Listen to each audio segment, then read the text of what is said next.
en primer lugar, una grave denuncia que hicieron habitantes de la Comuna 13 en Medellín. Según la comunidad, la policía estaría recibiendo dinero a cambio de permitir los enfrentamientos entre los combos delincuenciales. También la violencia deja a otro menor de 5 años muerto en el Valle del Cauca y sin acuerdos. Termina otro ciclo de los diálogos entre el gobierno nacional y las FARC en La Habana, Cuba. Vamos en vivo a la capital de Antioquia con Beatriz Rojas. Beatriz, inicialmente le voy a preguntar qué han dicho las autoridades ante la denuncia que hacen los habitantes de la Comuna 13. Buenas tardes.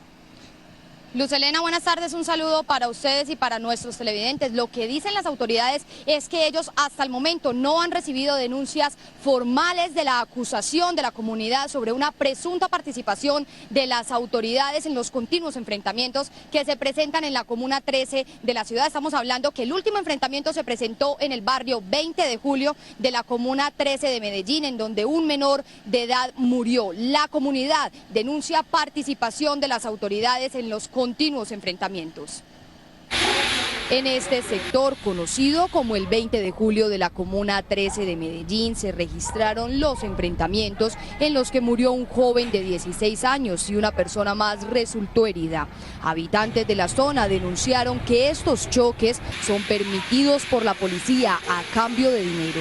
¿Por qué? Porque los policías le piden a un combo plata para darles espacio de 5 minutos para agredir al otro combo, o hacen viceversa. Entonces le dicen a los pelados, nosotros les vamos a dar un espacio de 15 minutos, o sea, nosotros nos vamos a ir y no vamos a pasar a dar la ronda en 15 minutos para que ustedes tengan tiempo de meterse al otro lado. Según los habitantes del sector, hay temor en la zona por la presencia de las bandas delincuenciales. Necesitamos un apoyo, pero que sea real. No un apoyo que nos dejen tanto tiempo solos para que ellos aprovechen y vengan a dar bala a casas de gente inocente que no tiene nada que ver en el conflicto armado. Esta es una de las secuelas que ha dejado la violencia en esta zona de la ciudad. Según la comunidad, esto es una muestra de los constantes enfrentamientos. Hemos tenido balaceras cada 15 minutos, cada 10 minutos, muertos, no podemos salir de las casas, tenemos que estar encerrados, si vamos a trabajar tenemos que estar pendientes de que no vayan a venir a darnos, amenazas. La policía en Medellín anunció una investigación. Al comando de la Policía Metropolitana del Valle de Aburrá no le ha temblado la mano para asumir y tomar las decisiones que haya que adoptar en estos casos. Las autoridades pidieron a la comunidad que denuncie formalmente y entregue información que permita identificar a los uniformados que estarían siendo sobornados. Las autoridades anunciaron además que ya tienen identificadas a las personas que participaron, a los miembros de las bandas delincuenciales que participaron en el enfrentamiento en las últimas horas en el barrio 20 de julio de la ciudad. Además dijeron que en la Comuna 13, en lo que va corrido del año, se han capturado 109 personas por distintos delitos. Investigan entonces si podrían estar involucrados algunos miembros de la fuerza pública. En Medellín, Beatriz Rojas, Noticias Caracol. Beatriz, y un nuevo caso de violencia, esta vez en el Valle del Cauca. Un niño con síndrome de Down de 5 años de edad murió en medio de un atentado perpetrado por hombres armados contra un habitante en el municipio de Toro. Juan Carlos Villani, ¿qué fue lo que ocurrió? Buenas tardes. Hola, buenas tardes. Pues el hecho se registró aquí en el barrio El Chanco, aquí en el municipio de Toro, en el norte del departamento del Valle del Cauca. El pequeño Sebastián Anchica Hernández, de 5 años, se encontraba jugando ahí en su cuadra. Él estaba parado enfrente de la casa de un hombre identificado como Pedro Antonio González Triviño. Hombres armados en motocicleta llegaron hasta ese lugar, dispararon contra esta persona, a quien le provocaron la muerte de manera instantánea. El pequeño Sebastián Anchica Hernández recibió un impacto de bala en su abdomen, fue trasladado hasta un centro asistencial, pero desafortunadamente falleció. Este hecho ha generado bastante conmoción aquí entre los habitantes del municipio de Toro, pero especialmente entre sus familiares. Él era un niño especial, muy avispado. La verdad es que uno le da tristeza lo que le haya pasado porque no se sabe cómo fue las cosas. Para uno es muy duro, la verdad. A esta hora aquí en el centro del municipio de Toro se realiza un consejo extraordinario de seguridad entre la policía, el ejército y las autoridades de la administración municipal para establecer y tomar medidas para poder capturar a los responsables de este crimen. También se ha ofrecido una recompensa de hasta 5 millones de pesos para quien entregue información de los autores materiales de este doble crimen. En el municipio de Toro, norte del Valle, Juan Carlos Villani, Noticias Caracol.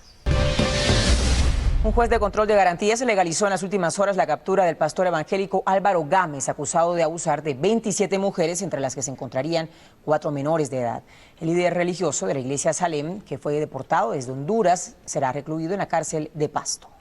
A las 4 de la mañana, un juez de control de garantías avaló la captura del pastor evangélico Álvaro Gámez por el presunto delito de acceso carnal abusivo con persona puesta en incapacidad de resistir. Proceder a revisar si se reúnen en este caso todas y cada una de las exigencias de carácter jurídico procesal para que se valide en este caso el procedimiento de captura de este ciudadano. Según explicó Asdrúbal Guerra, abogado de varias de las víctimas, la defensa del pastor Gámez intentó demostrar que ya se habían vencido los términos para cobijarlo con medida de aseguramiento. El término de las 36 horas comenzaba a correrse cuando fue aprehendido directamente en Honduras, fracasó, porque el juez control de garantías dijo que el término se comenzaba a correr desde que pisaba suelo colombiano.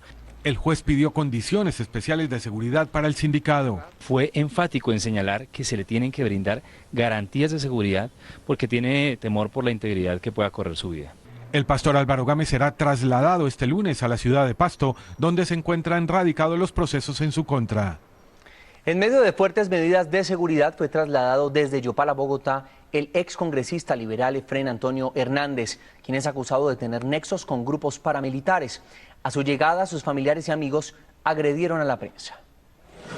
A las 8:35 de la noche, a bordo de un vuelo comercial proveniente de Yopal, fue trasladado a Bogotá el excongresista Efrén Antonio Hernández, a quien se le adelanta un proceso en la Corte Suprema de Justicia por presuntos vínculos con grupos paramilitares.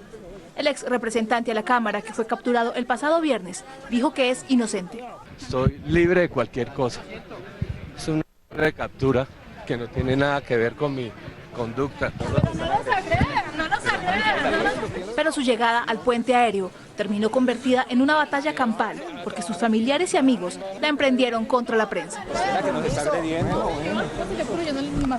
El excongresista será escuchado en indagatoria en la Corte Suprema de Justicia en los próximos días. Según la Fiscalía, los delitos que se le imputan son concierto para delinquir y nexos con las Autodefensas Unidas de Casanare, bajo el mando de alias Martín Llanos, capturado en Venezuela, hechos con los que él niega tener relación. Hace 5 años y medio me tienen este complot. Yo fui declarado objetivo militar. Soy una víctima y ahora resulto en estas. El excongresista permanece detenido en el búnker de la Fiscalía. El presidente Juan Manuel Santos, a través de su cuenta de Twitter, acaba de informar que fue capturado el nuevo jefe de la banda criminal denominada la Oficina de Envigado, alias Pichi, sucesor de Sebastián, y que fue sorprendido por la policía en Panamá y será enviado a Colombia. Las autoridades los indican de participar en la masacre de Envigado y la muerte de 2 policías antinarcóticos en la ciudad de Medellín. Y la policía capturó a 4 ciudadanos solicitados en extradición por el gobierno de España. Se trata de una ofensiva de la DIJÍN e Interpol denominada Operación Alianza 19, dirigida a capturar prófugos de la justicia buscados a nivel internacional, especialmente por el delito de narcotráfico.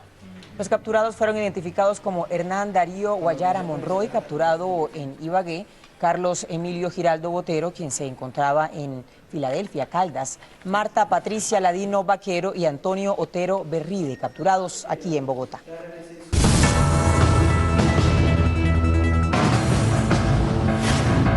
Termina hoy el 5º ciclo de conversaciones en La Habana, Cuba, entre el Gobierno Nacional y las FARC, sin que se llegue a un acuerdo en el primer tema de la agenda de negociación, política de desarrollo rural y agrario. Carlos Barragán nos tiene el reporte. El primer punto de la agenda de negociación sigue sin evacuar. El gobierno ha manifestado su molestia porque las FARC han pretendido traer nuevos puntos a la agenda que no estaban considerados en el texto inicial. Sin embargo, Rodrigo Grandaca ha señalado que el grupo subversivo no se levantará de la mesa de negociación.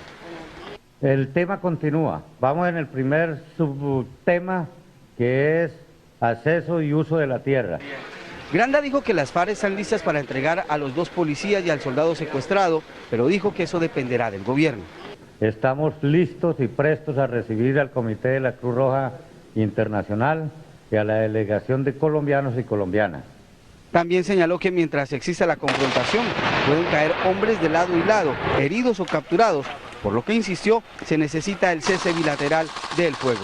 Y es un clamor nacional, no es una cuestión que nosotros queramos imponer o que estemos solicitando porque le tengamos pavor a la confrontación armada, ¿no? La delegación del gobierno regresará hoy mismo a Colombia.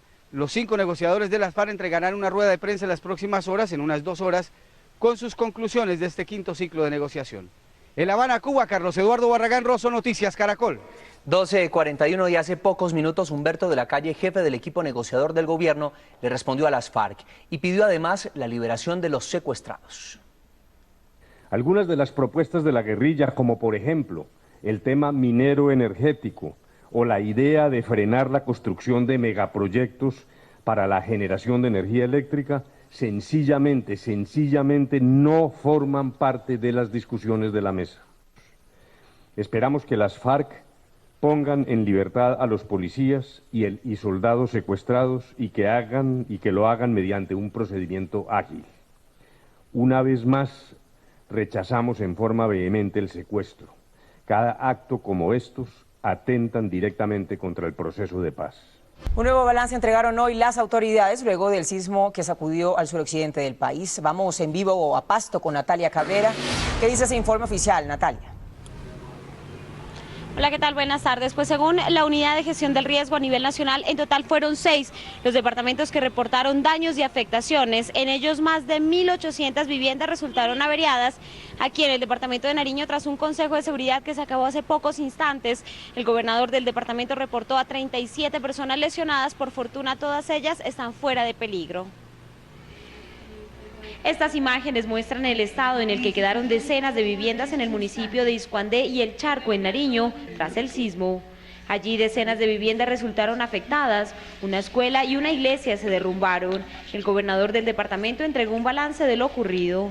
5 centros de educación en el municipio de Santa Bárbara, Iscuandé, también severamente afectados, al igual que 3 puentes peatonales. En total son 15 los municipios del departamento que resultaron con afectaciones por este sismo. Entre tanto, en Ospina, municipio que fue epicentro del movimiento telúrico, los habitantes aseguran que desde hace años la zona había sido catalogada de alto riesgo. Esta casa está en zona de riesgo. Ya son como 3 años y no, pues aquí no sé. Dicen que meten muchos papeles, pero no, aquí no hacen nada. Otros departamentos afectados fueron Cauca, Risaralda y Valle. En este último, 82 viviendas presentaron daños, 63 de ellas en el municipio de Río Frío. A esta hora, una comisión de la Oficina de Gestión del Riesgo Departamental viaja desde Tumaco hacia los municipios de Iscuandé y El Charco para mirar y evaluar la real situación y llevar las primeras ayudas a las personas que resultaron afectadas tras este sismo. Natalia, pues gracias por su reporte y ahora vamos al Cauca, otro de los departamentos afectados por el movimiento telúrico. Freddy Calvache, ¿qué balance entregaron las autoridades? Buenas tardes.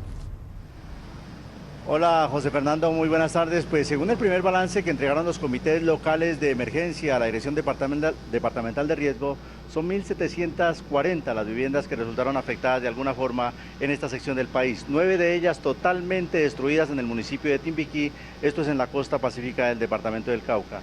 Luz Edith Janet Paz, la directora de la Oficina de Riesgo en este departamento, dijo que esta tarde se reunirán con el gobernador todos los comités locales de emergencia a fin de proponer soluciones a esta emergencia que dejó el sismo que se registró ayer en la mañana.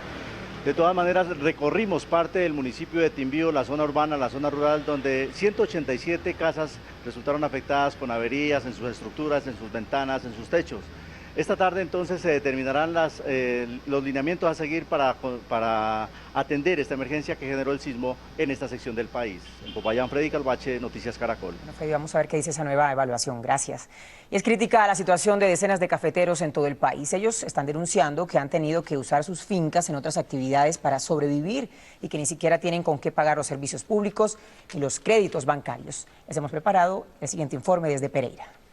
Al lado del Willy 56 que heredó de su padre, Rigoberto se toma el café más amargo de su vida. Dice que para poder sobrevivir tuvo que ceder el 90% de su finca para la construcción. Uno las vende para hacer condominios, otro las vende para otros cultivan yuca, otros plátano, lo que le dé. Esta otra finca cafetera, que antes tenía 12 trabajadores, ahora solo cuenta con 3. Una crisis muy dura por el precio del café, muy barato, la gente se ha ido, no la quieren trabajar por el precio muy barato. En municipios como Dos Quebradas, según las últimas estadísticas de la administración municipal, al 20% de las fincas le han suspendido los servicios públicos por falta de pago. eran fincas productoras por ejemplo, de 150 cargas de café al año en la traviesa y en la cosecha plena, y hoy por hoy producen 5 o 6 cargas porque no tienen con qué abonar. La crisis no solo afecta a los productores del grano, también afecta a los recolectores.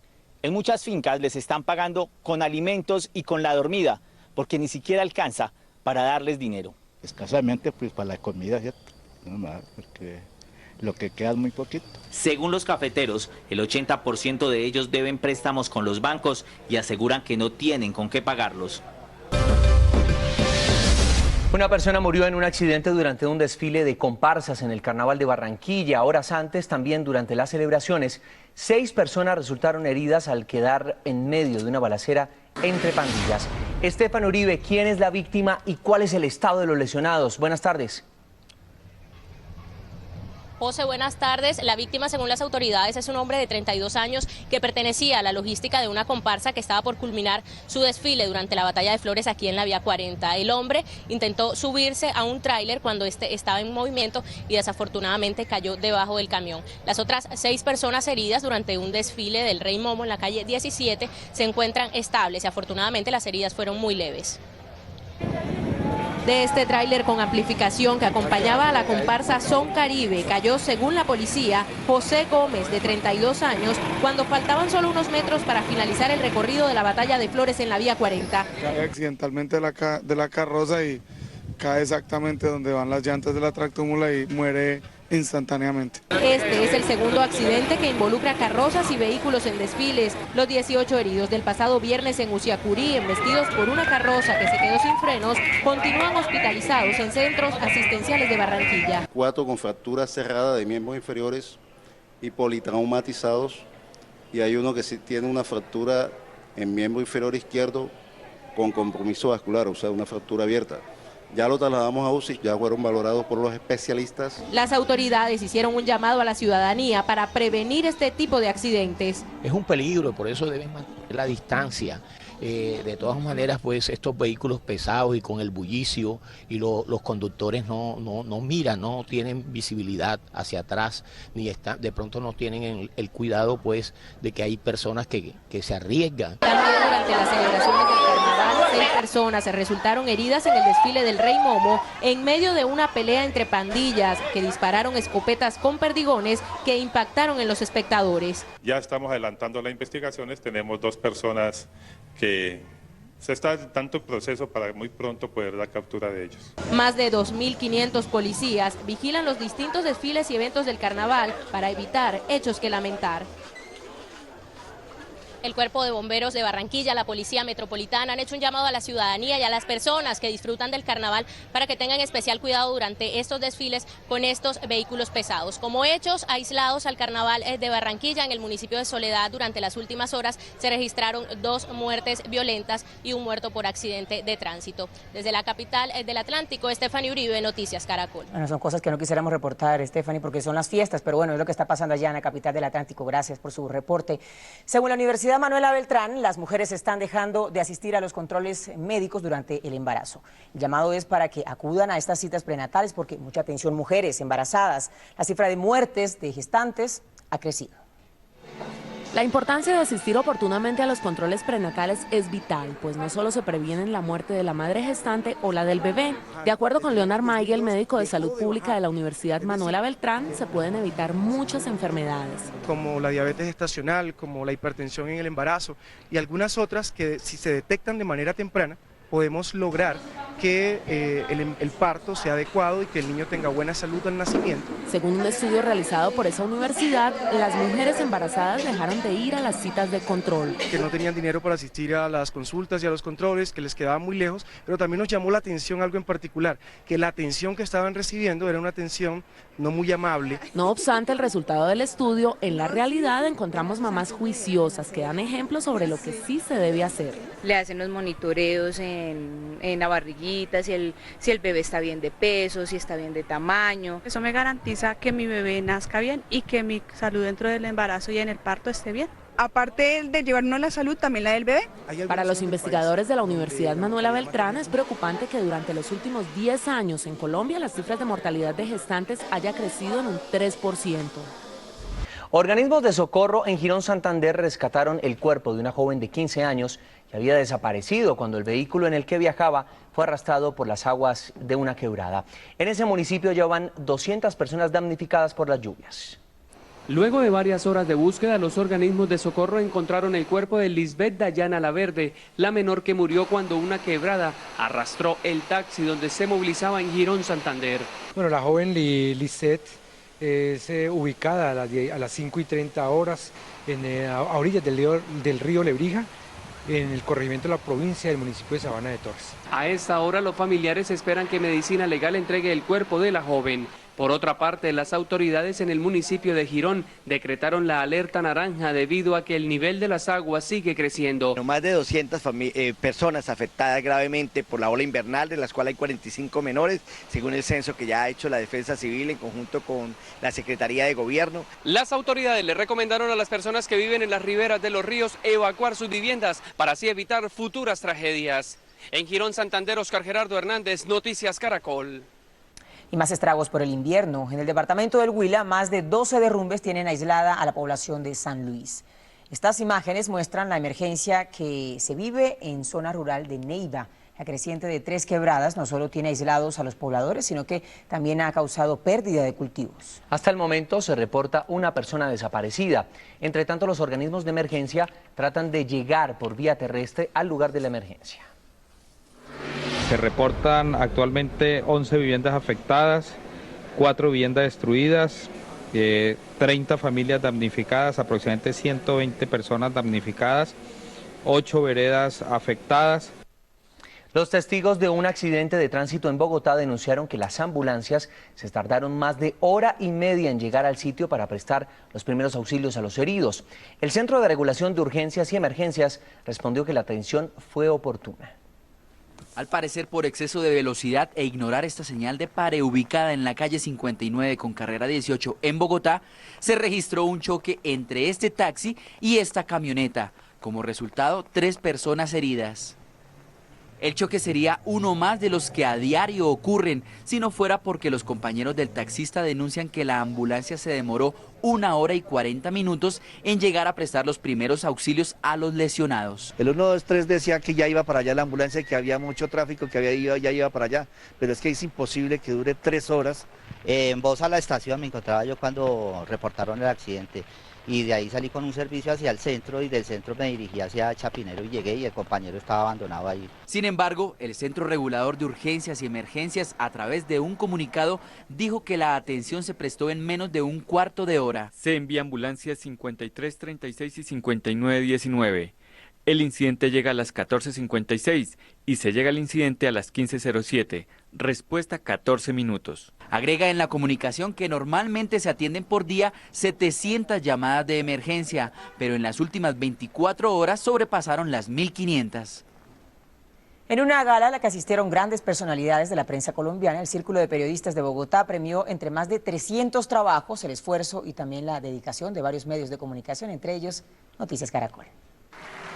Este año el homenaje fue a la televisión colombiana y por supuesto se le otorgó un reconocimiento a los canales nacionales y regionales. Alberto Medina, jefe de información de Noticias Caracol, fue el encargado de recibir el galardón.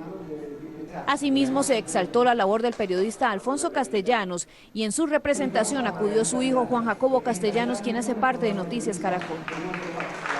El presidente del Círculo de Periodistas de Bogotá, William Giraldo, resaltó la calidad en el manejo de la información en televisión en Colombia. Y también se tuvo en cuenta en esta oportunidad a quienes establecieron el periodismo informativo en la televisión colombiana. El premio al mérito periodístico Guillermo Cano fue otorgado a Antonio Pardo García, un comunicador radial experimentado y quien cumplió 62 años en el periodismo. Un premio de estos es una felicidad muy grande, porque es un reconocimiento de los mismos colegas. Entonces uno dice, bueno, no he perdido el tiempo, soy feliz, soy feliz. El diario El Espectador también se llevó un galardón por el trabajo Litigio en el Caribe. El jurado consideró que era relevante el ejercicio de revisión de los archivos porque esculcamos un poco las armas que iba a utilizar jurídicamente Nicaragua para el pleito. También se premió la mejor crónica, mejor investigación, columna de opinión, entre otras categorías. Felicitaciones para todos los colegas. Terminamos gracias a ustedes, nuestros televidentes en Colombia y en todos los países que reciben nuestra señal. Y lo que usted no vio, véalo en noticiascaracol.com.